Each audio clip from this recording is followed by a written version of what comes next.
Halo, saya Joko Ristono, trainer dan konsultan CRM, Customer Relationship Management. Teman-teman, sekarang kita sudah ada di penghujung tahun 2024, artinya kita sudah melewati Q1, Q2, dan Q3 di tahun 2024 dan saatnya kita melakukan evaluasi sehingga kita sudah bisa memulai membuat perencanaan di tahun 2025.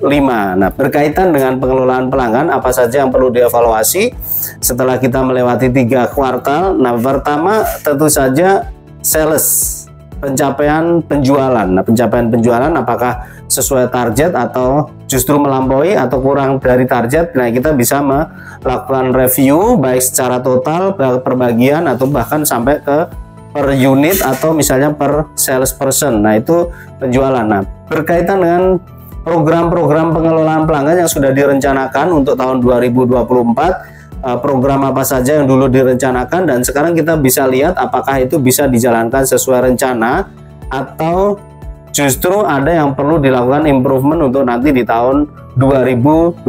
Apakah program-program itu memberikan impact terhadap sales, apakah memberikan impact terhadap loyalitas pelanggan? Nah, kita perlu lakukan evaluasi sehingga nanti pada saat kita membuat perencanaan untuk tahun 2025 ini bisa menjadi insight sehingga program di tahun 2025 kita bisa lakukan lebih baik. Selanjutnya berkaitan dengan pengelolaan pelanggan, apa saja yang perlu kita evaluasi? Ya tentu saja satu, jumlah pelanggan yang kita miliki sampai saat ini. Jumlah pelanggan itu artinya jumlah customer, jumlah pelanggan yang melakukan transaksi di tahun 2024. Tentu kita sudah punya rencana, misalnya tahun 2024 kita targetkan memiliki 1000 pelanggan yang melakukan transaksi. Nah, apakah saat ini sudah tercapai sesuai rencana? Misalnya sekarang sudah sampai Q3, berarti mungkin 750 pelanggan atau justru sudah mencapai 1000. Nah, kita perlu evaluasi jumlah pelanggan yang kita dapatkan di tahun ini, baik pelanggan existing atau pelanggan lama yang kita retain. Nah, itu dari total pelanggan. Kemudian pelanggan aktif. Pelanggan aktif itu kan kita mempunyai rencana bahwa tahun 2024 kita memiliki rencana pelanggan aktif sampai akhir tahun itu misalnya 1000 gitu ya, sehingga pelanggan yang aktif melakukan transaksi sampai saat ini relate dengan total pelanggan tadi ya. Ini ada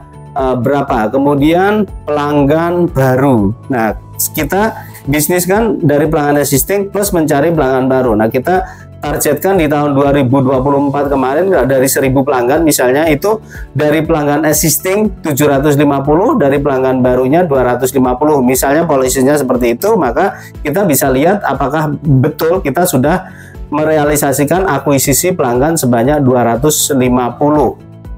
Itu kemudian retention rate yang kita lakukan evaluasi. Retention rate itu adalah berapa pelanggan yang kita bisa pertahankan dari tahun 2023 di tahun 2024 ini. Nah, retention rate ini adalah persentase dari pelanggan yang kita akan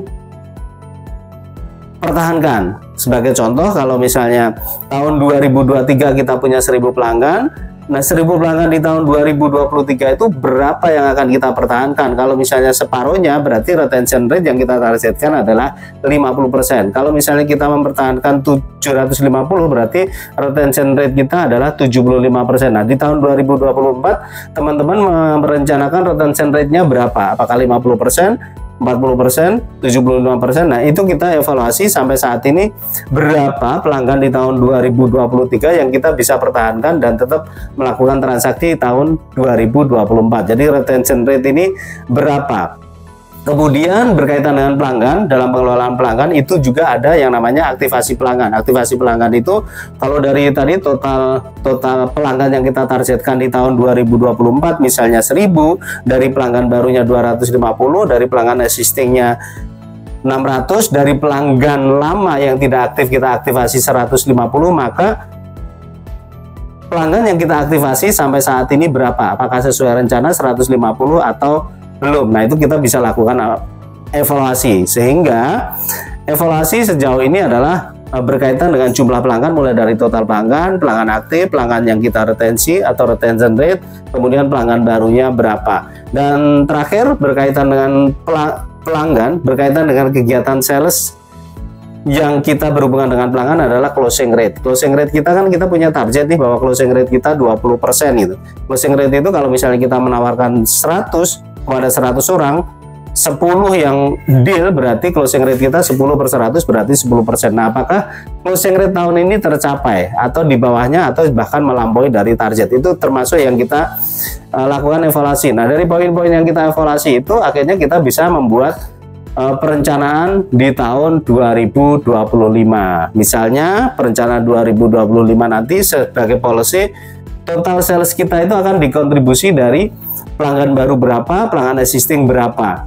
Nah, itu kita bisa planning apakah 50-50 gitu. Kemudian berkaitan dengan jumlah pelanggan, kalau tadi kita sudah melakukan evaluasi, maka di tahun 2025 kita juga bisa melakukan perencanaan berapa jumlah pelanggan yang akan kita miliki di tahun 2025. Misalnya di tahun 2024 pelanggan kita ada 1000. Nah, di tahun 2025 berapa jumlah pelanggan yang akan kita targetkan? Apakah 1200, 1500? Nah, 1500 itu dari pelanggan existing berapa? Misalnya 1000, dari pelanggan barunya 400, dari pelanggan yang kita aktivasi 100. Nah, itu adalah itu ya teman-teman. Jadi sekarang waktu yang tepat untuk kita melakukan evaluasi berkaitan dengan pengelolaan pelanggan, mulai dari pencapaian salesnya sampai dengan jumlah pelanggan yang kita miliki saat ini, sehingga kita bisa termasuk program-program yang sudah kita lakukan sehingga kita bisa melakukan perencanaan untuk tahun 2025 dengan lebih baik.